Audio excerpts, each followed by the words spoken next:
Demon Slayer Hinokami Chronicles 2. Let's talk about it. CyberConnect 2 is the type of studio that likes picking up long-term projects. They don't often accept something for just one game and then they're done with it, so everyone knows that there's a second Demon Slayer game in the works. We're all just waiting for the announcement. God, I hope there's another Demon Slayer game in the works. But when would this game come out? What kind of content can we expect for its story? And what does the roster look like? That's what we're here to cover today, and let's start with a release date. My prediction for this game's release is October 24th, 2025.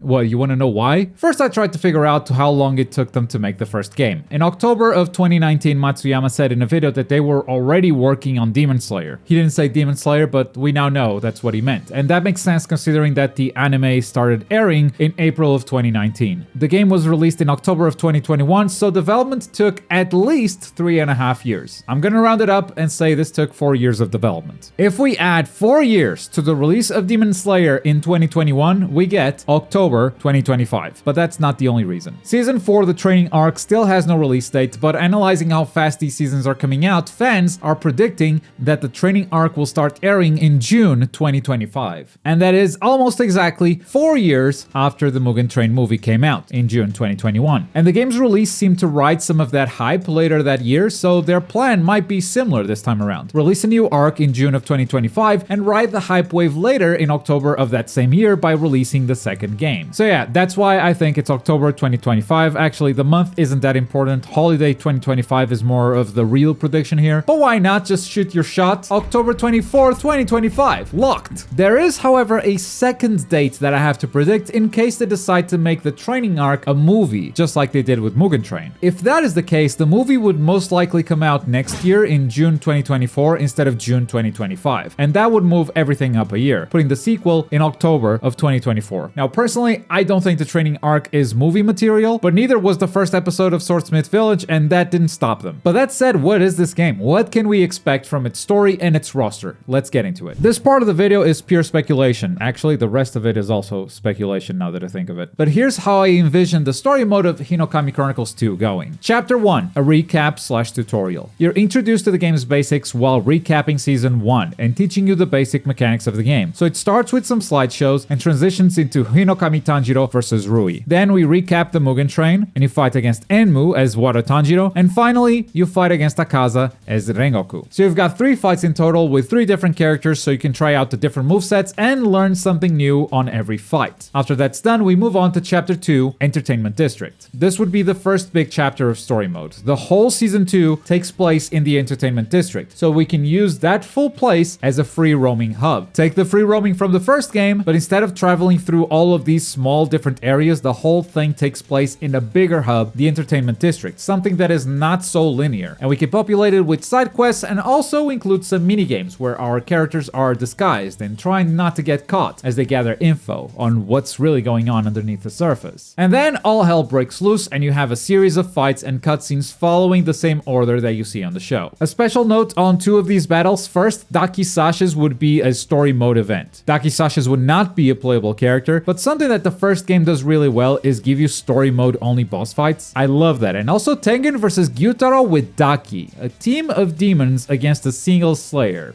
Something to remember for later in the video. The Season 2 story is concluded like this. Plenty of free roaming, exploration, and side content to do at the start, but then once the fighting starts, it's nothing but battles and cutscenes until we reach the end of it. By which point, we could have some more side missions once again, help rebuild or clean up the village, before we move on to Chapter 3. Chapter 3 follows a similar structure. You start by exploring a new hub, the Swordsmith Village this time, and you can even train against a training dummy in a sparring minigame, and complete side missions helping the swordsmiths around and meeting new characters. And then it's time for the battles once again. Here's a list of all the battles in Season 3. Some of these characters will be playable in the sequel, but a few of these are story mode only encounters. For instance, Tanjiro and Awakened Nezuko against Hatengu's manifestations. This would be just like the Swamp Demon fight, where you have to battle against 3 opponents simultaneously, but this time it's a bit more challenging as you're going up against 4 different characters and all of them have different abilities. So choosing which one to take down first is definitely going to change this encounter in a significant way, which is cool. It gives you plenty of options on how to approach it. Gyoko, who you fight as Muichiro, also goes through a few phases, and I think only one version of Gyoko will end up being playable, either the vase or the true form, but I think that you have to have a fight against both of these versions in story mode, similar to how you have 2 fights against Spider Father in the first game. And Mitsuri versus Zohakuten is a big boss fight against a gigantic enemy, similar to the fights against the Hand Demon or the final fight against Enmu in the Mugen Train. As always, we can wrap up the chapter by doing some cleanup at the end, some side missions after our heroes recover to wrap up any loose ends before moving on to the final chapter of this story mode, the training arc. This is chapter 4, which is in my opinion much shorter. I don't want to spoil anything, so I won't go into detail here, but I would say that the hub would be a lot smaller than the previous 2 chapters, and there wouldn't be a lot of side missions here. There would be some battles and a lot of minigames, I think, but that's all I'll say on the subject. And that's story mode. 4 chapters, 2 big hub worlds for exploration, and a smaller one for season 4. Tons of battles, tons of side content, minigames, and plenty of story-only events. With that said, let's take a closer look at this roster. The roster for this new game is somewhat obvious. That said, I don't know if the training arc characters will be there from the start. I think we definitely start the roster with all the previously added characters, of course. We're gonna ignore the Academy characters for this one. Let's pretend they're skins. Then we gotta add the new ones from the Swordsmith Village. So we're adding Muichiro, Mitsuri,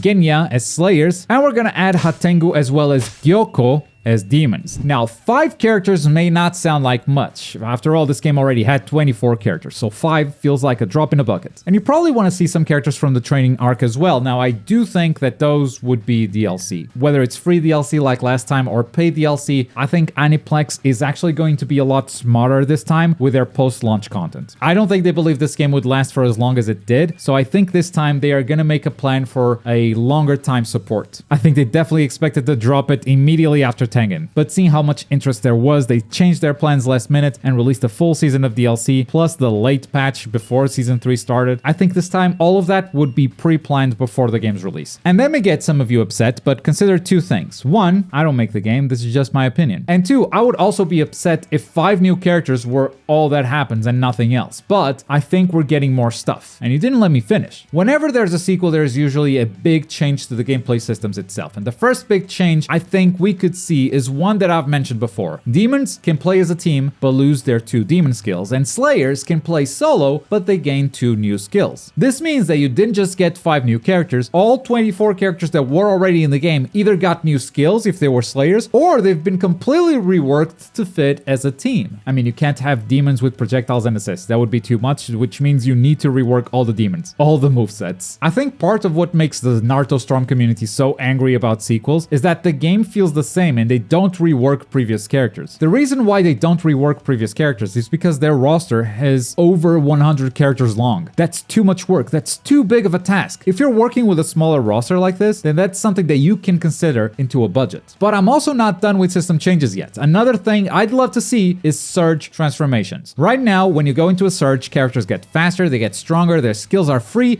and they have armor on every move. I would like to see them going even further beyond and give some characters an actual transformation. Not all characters, but some of them deserve to get a new moveset and some changes to their appearance. For instance, Hatengu, when he goes into a surge, you get Zohakuten and you have a boss moveset for a limited time. Gyoko can also turn from his vase form into his final form. And a lot of Slayers could unlock their Demon Slayer marks and see their skills and special moves upgraded in some way. Now, if you get all of these changes and you're still upset that you only got 5 characters, I'm sorry, but you just don't deserve video games. But that's what I think of Demon Slayer Hinokami Chronicles 2. That's kind of where my expectation is regarding a new game, especially if it's coming out as late as holiday 2025. But let me know what you expect out of a Demon Slayer sequel in the comments below, and if you'd like to see how Mitsuri would play like in this game, check out this video right here. Thanks for watching. Bye.